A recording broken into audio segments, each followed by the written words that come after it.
I'm Jean Fairweather Wilson. I am Fred Jackson. I am Marie Miller. I'm Michael McAnuff Jones, and this is about my chapter at Scotiabank.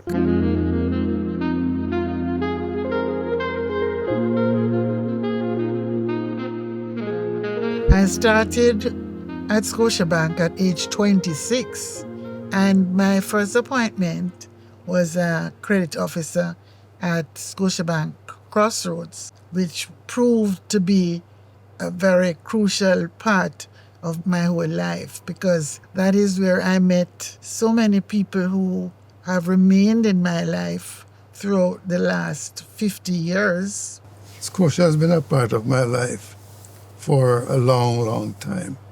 I started as a teller at Montego Bay branch. He was a good-looking chap. Yeah. You see, he has a very pleasant hairstyle.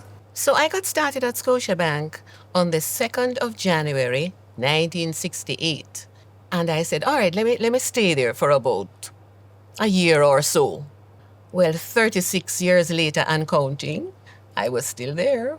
My journey at Scotiabank started in Mandeville in 1981 at the main branch, which at the time was at Park Crescent. So when I joined Scotiabank, to my surprise, I was pregnant and did not know. I resigned to go to have my son. I was asked to return. I didn't have to reapply. And that was one of the signals that Scotiabank was really to be a part of my life and my destiny. I mean, Scotiabank had a committed policy of diversifying roles and enabling equal opportunity. I love the fact that the bank recognizes the impact and the value of women and women in business.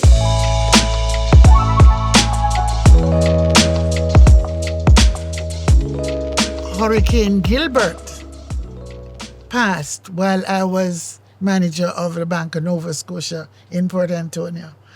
It was such a challenge because there was no power.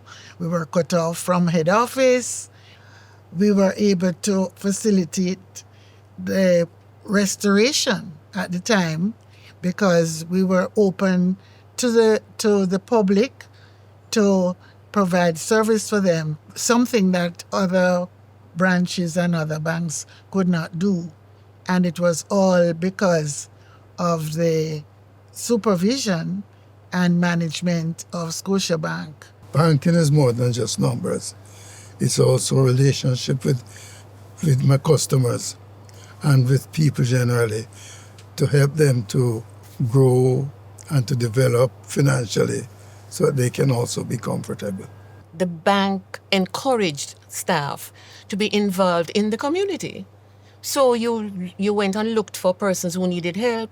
You went and looked for persons who wanted just a listening ear, just a helping hand, just a kind word.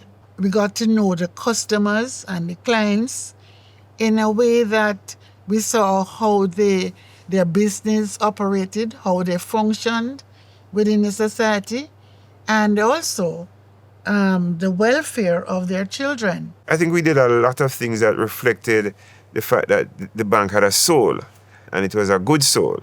And it reflected in the kind of heart that the management staff, the leaders brought to things that relate to staff. If you were to ask me if there was one wish that I would have for Scotiabank, I'd say is that this company will never lose its soul. The bank understood the community and the people and their tradition, even in slogans.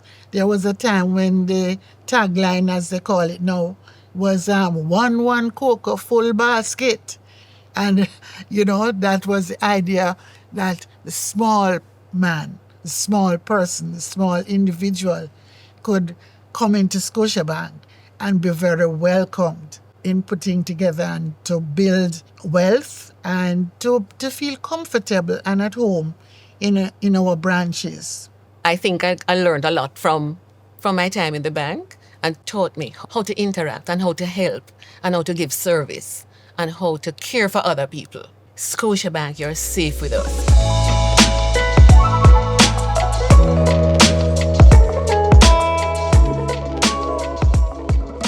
There's something about being a Scotia banker that defined us.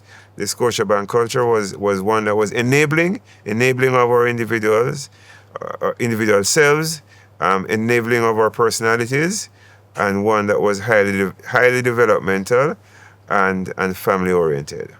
I look forward to going to Scotiabank pensioner events because it helps me to reacquaint with people I've worked with over the years. So I remember when we used to have these employee annual meetings, and there was a time it moved away from, sort of a bit of a conference thing where we had these concurrent sessions where people learned different things. And while we kept that, we also introduced kind of theme conferences. There was an army theme, and I have a photo here where I'm standing with Wayne Powell when I was the head of HR, and Wayne was the head of sales and service on the branch network. But it was a lot of fun, and people look forward to it. We look forward to catching up with one another. It was a bit of a reunion atmosphere.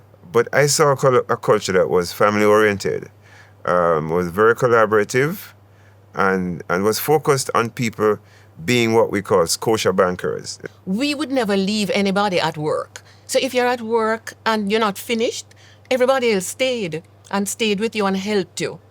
So that was the kind of community. I had a very close-knit community that really functioned with love and care, and that stood me in good stead because I learned from that. So when I got to a level in the bank where I was now going to be teaching and managing, all of those things helped me because I remembered that was how I got my start.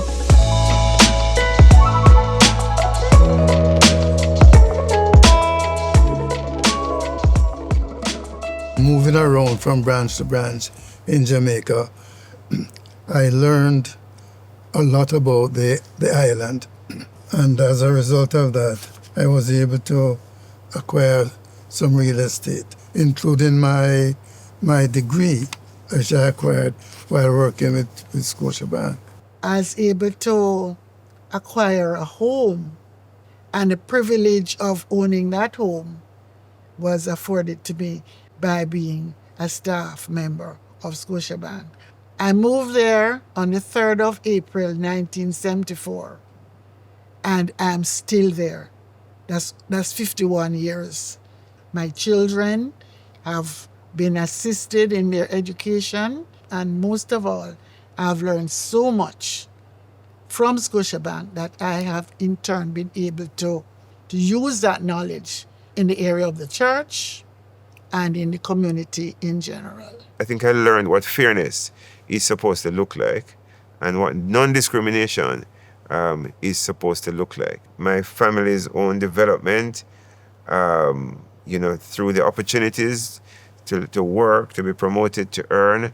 My daughter, she's a lecturer at the University of Technology in law. The bank gave her a scholarship to do her law degree. My own intellectual development was supported. The bank paid for my MBA. They paid for me to go to graduation in the University of Wales.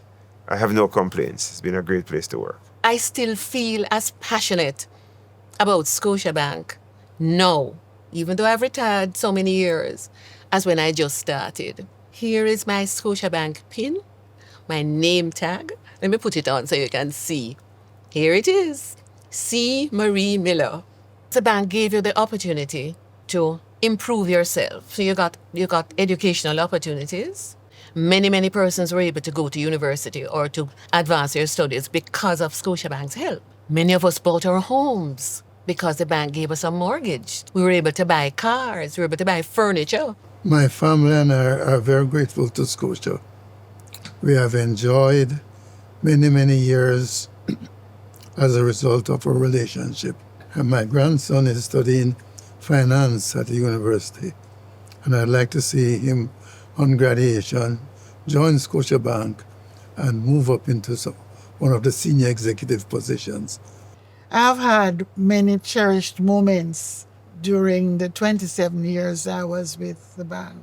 And one is the receiving of this gift from the Bank of Nova Scotia, Port Antonio, when I was leaving that branch in 1988.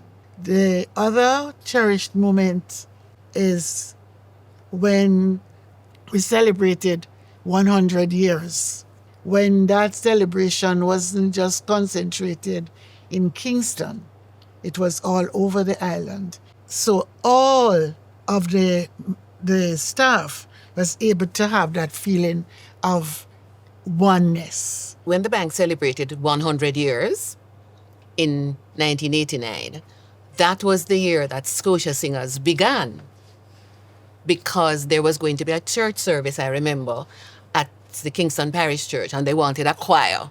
So we formed the Scotiabank Chorale, it was called. At the time it was called the Scotiabank 100th Choir. And so this mug was a part of those 100-year celebrations. This plaque, was celebrating, as you can see, the 110th year, okay, in 1999. This special goblet, this cup, if you will, was given on the occasion of the bank's 110th anniversary in 1999. This was a very nice gift, and I've treasured it since. But having worked with Scotiabank for so long, there's no reason for me to go to banking anywhere else. I am proud of Scotiabank and what it has done for Jamaica, and also what it has done for other Caribbean countries. We are very proud of that, and we look forward to many, many more years of maintaining Jamaica's economic growth and productivity. Happy birthday, Scotiabank. Happy birthday, Scotiabank. I've been here with you since 1971, and I'm still here, and I know that you will go on to be greater and more meaningful in the lives of Jamaicans and indeed the whole world. Happy birthday, Scotiabank. Thanks for coming to Jamaica, being part of the national life of the country, and enabling us as a people to progress through their many investments in facilitating business development and in helping to grow lives. Happy birthday, Scotiabank. We wish you all the very best, and we wish you continued success and impact and continued service to Jamaica land we love. I certainly would do it all over again with Scotiabank.